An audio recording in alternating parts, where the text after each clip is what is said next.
How to see deleted messages on Fiverr.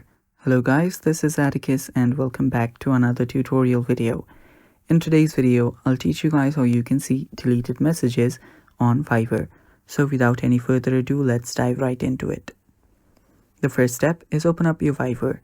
Make sure that you're logged in into your account. Now right here you can see I've deleted a message. Now let's say that someone else has deleted their message, but you want to see what that is.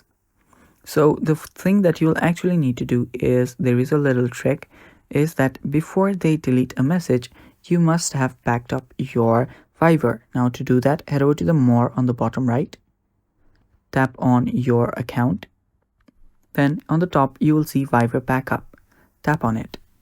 Now here, make sure that you have backed up your Fiverr.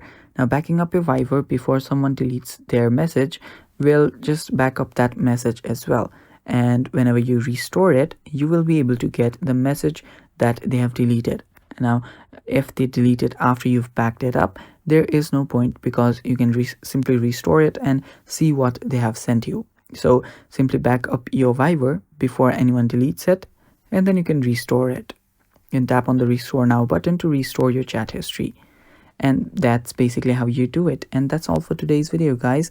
That is how you can see deleted messages on Fiverr. Thanks for watching, stay tuned for more, and bye-bye.